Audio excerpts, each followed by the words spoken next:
윤도환의 부활, 입틀막 정권이라는 말이 무색하지 않은 이유가 이런 입틀막 사지결박 사건이 불과 한 달도 채 되지 않았던 지난 1월 18일에도 있었기 때문입니다. 전북특별자치도 출범식에서 강성희 진보당 의원 역시 국정기조를 바꿔야 한다고 말하자마자 주변 경호원들에게 입을 틀어막힌 상태로 사지가 들려서 끌려나갔었습니다.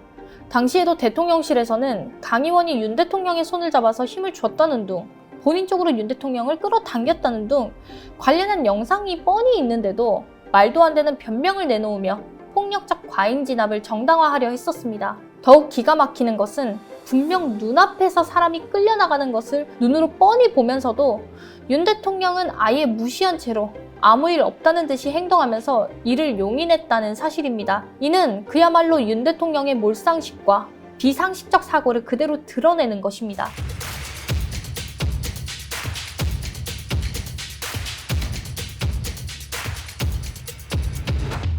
지난 16일에 대한민국 축구대표팀 사령탑에서 경질된 위르겐 클린스만 전 감독이 아시아축구연맹 아시안컵 4강 탈락을 두고 선수단 내의 불화로 인해 경기력에 영향이 있었다고 참으로 구차하게 변명했었습니다. 이어 안드레아스 헤어초크 전 수석 코치 역시도 지난 18일 칼럼을 통해 페인을 선수 탓으로 돌렸습니다.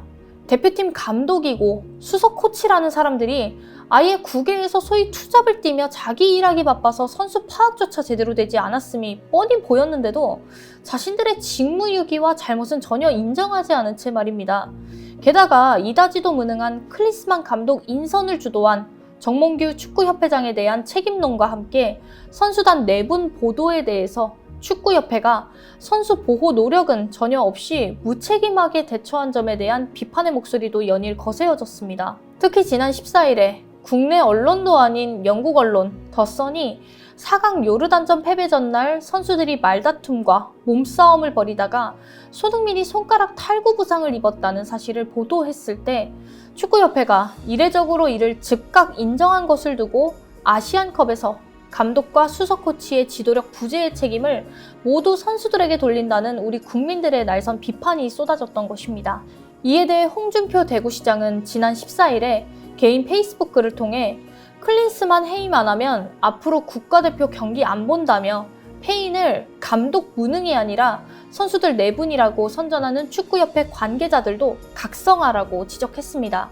이어 홍 시장은 정치권에서 소위 싸가지 없다는 비판을 받으면 능력 여하를 불문하고 퇴출되듯이 축구나 스포츠계에서도 그런 논리는 그대로 적용된다며 둘 다 국민 정서를 바탕을 둔 세계이기 때문이라고 주장하기도 했습니다. 홍 시장이 지적한 것처럼 클린스만 감독과 코치는 자신들의 무능력함과 전략 부재를 인정하기보다는 적반하장식으로 오히려 선수 탓을 해 퇴출당하는 전형적인 못난 리더의 모습을 내보였습니다. 그런데 이 시대 못난 리더 하면 떠오를 수밖에 없는 전형적인 한 사람이 또 있습니다. 바로 윤 대통령입니다. 홍 시장이 스포츠계와 정치계 둘 다 국민 정서에 바탕을 둔 곳이라 언급한 바에 걸맞게 윤 대통령의 행태들도 자연스럽게 연결되어 떠오릅니다. 그 와중에 혹자는 그래도 능력 없는 아버지가 폭력 아버지보다는 낫다고 클린스만 감독과 윤 대통령을 빗대어 웃지 못할 평을 내리기도 했습니다. 그런데 공교롭게도 같은 시기 소위 무능력한 데다 폭력성까지 지닌 그야말로 최악의 리더가 다름 아닌 윤 대통령임을 적나라하게 드러낸 일이 또 일어나 온 국민의 눈살을 찌푸리게 했습니다. 바로 지난 16일 카이스트 학위 수여식에서 발생했던 입틀막 과잉 경호 사건입니다.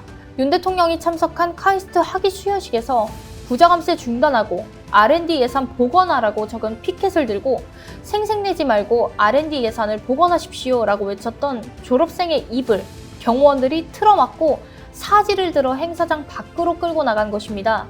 녹색정의당의 대변인이자 카이스트 졸업생인 신모 씨는 끌려나간 뒤에도 경호원들이 행사장 근처 별실에서 못 나가게 해 사실상 감금을 당했습니다.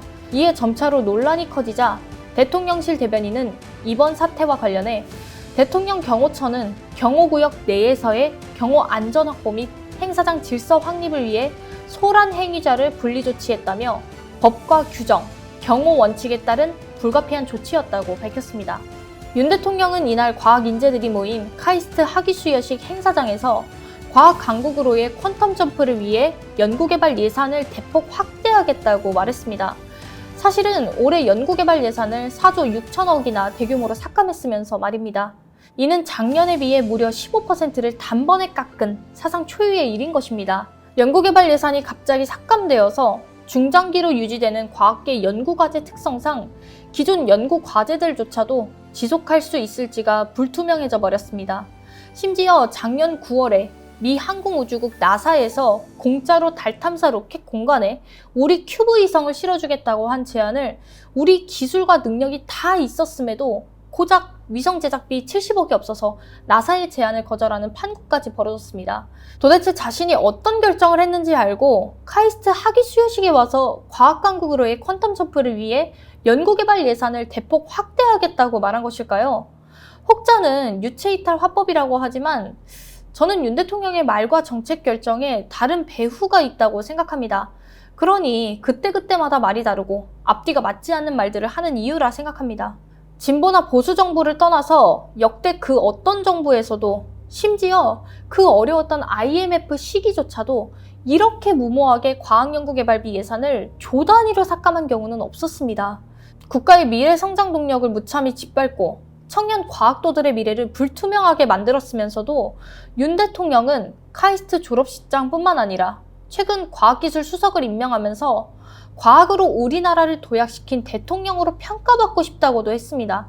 이쯤 되면 과학계뿐만 아니라 온 국민을 대놓고 우롱하는 게 아니고 무엇입니까?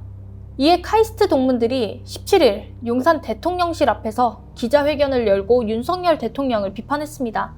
이들은 기자회견문에서 윤 대통령은 과학기술 예산을 대규모로 삭감해놓고 미래 과학기술 인재들과 그 학부모들이 모인 2024 카이스트 학위 수여식에 뻔뻔히 나타나 축하 연설을 했다. R&D 예산 삭감으로 불투명한 미래를 마주하는 카이스트 졸업생들 앞에서 미안함이라고는 찾을 수 없는 공허한 연설을 늘어놓고서는 행사의 주인공인 졸업생의 입을 가차없이 틀어막고 쫓아낸 윤석열 대통령의 만행에 분노를 금할 수 없다면서 윤석열 대통령은 당장 쫓겨난 카이스트 졸업생과 전체 카이스트 구성원에게 사죄하라고 요구했습니다. 강선우 민주당 대변인도 17일 카이스트 졸업생 입틀막 사지 결박 사태에 대통령실은 소란 행위자 분리, 불가피한 조치라며 적반하장으로 나오고 있다면서 과잉 진압이 아니라 폭행이며 국민의 기본권 침해라고 주장했습니다. 강 대변인은 국회의원도 입틀막 사지 결박, 바른말하는 국민도 입틀막, 이것이 윤석열 정부의 최우선 국정과제냐고 되물으며 폭력으로 군사정권을 옹이하던 백골단이 부활한 것 같다. 이러니 시중에 윤두환의 부활이다라는 말이 도는 것이라고 개탄했습니다. 잠시 백골단이 생소하신 청년 세대분들이 있으실 것 같아 설명을 드립니다. 애초에 백골단이라는 용어는 이승만 대통령이 내각 책임제 개헌을 반대하는 관제 데모를 일으키는 과정에서 동원한 정치 깡패 집단 중 하나를 가리키는 말이었습니다. 그러다 7, 80년대 유신 정권과 전두환 군사정권 시절에 들어와서는 무술 유단자나 특전사, 해병대 등을 특채로 모집해 구성한 사복 체포조를 일컫는 말이 되었습니다.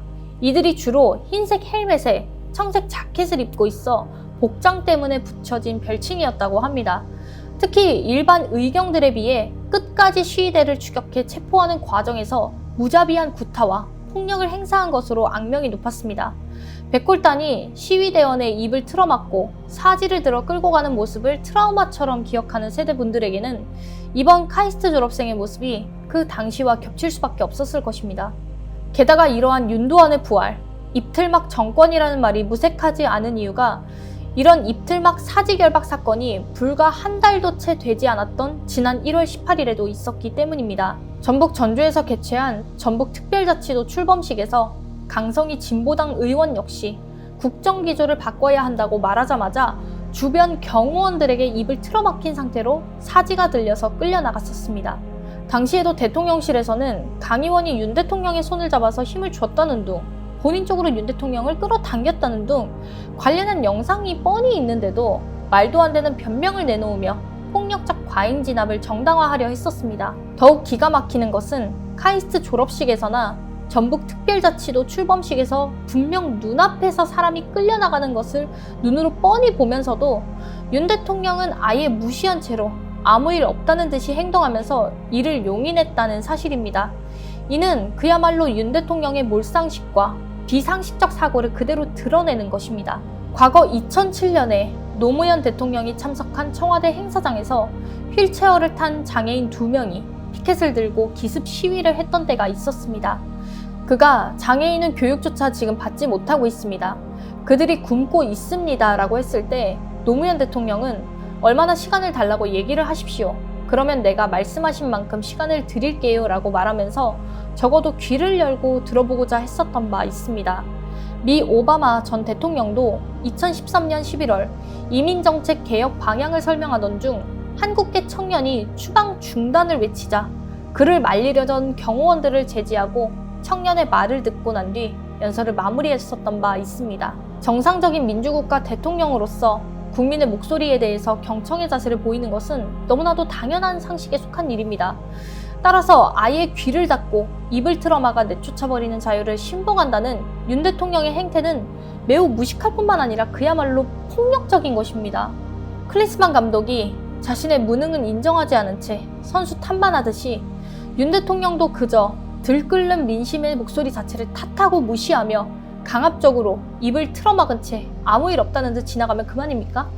결국 클린스만 감독이 경질되었듯이 윤 대통령 또한 결코 영원히 국민들의 입을 틀어막고 건재할 수는 없을 것입니다. 다가오는 총선에서 무능하고 폭력적인 윤 정부가 크고 두려운 민심의 힘을 뼈저리게 경험할 수 있도록 국민 여러분의 현명한 선택을 부탁드립니다.